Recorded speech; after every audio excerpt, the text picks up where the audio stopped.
ఒక్కొక్క హామీ చేతులు ఎత్తిండ్రు. మొన్న అసెంబ్లీలో నిరుద్యోగ వృత్తి మీద చేతులు ఎత్తిండ్రు. నిన్న కేబినెట్ మీటింగ్లో వడ్లకు బోనస్ విషయంలో చేతులు ఎత్తిండ్రు. ఏమంటున్నారే, సన్న రకం వడ్లకే బోనస్ ఇస్తారట. మన రాష్ట్రంలో 95 పైసలు దొడ్డు వడ్లే పడతాయి, సన్నాలు 5 పైసలే. ఆ 5 పైసలు సన్నాలు కూడా ఎందుకు పడతాయంటే ఇంటి మందం తిండి గింజల కోసం పెట్టుకుంటారు. 4 దొయ్యలో 5 దొయ్యలో ఇన్ని వడ్లు పట్టించుకుంటే ఏడాది దాకా ఇంట్లో ఉంటాయి బియ్యం అని ఇంటి మందం పెట్టుకునేటివే సన్న వడ్లు. అంటే ఈ కాంగ్రెస్ పార్టీ వడ్లకు బోనస్ మీద కూడా మోసం చేసింది. బోనస్ బోగస్ అయిపోయింది. బోనస్ మాటలు బోగస్ మాటలు అయిపోయినాయి ఇవాళ కాంగ్రెస్ పార్టీ.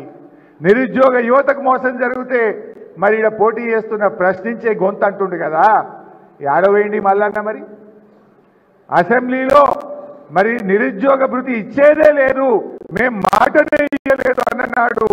తీన్మార్ మల్లన్న గొంతు ఎందుకు మూగబోయింది అని నేను అడుగుతా ఉన్నా. ఎందుకు ఈ ప్రశ్నించే గొంతు మాట్లాడలేదు అని నేను అడుగుతా ఉన్నా.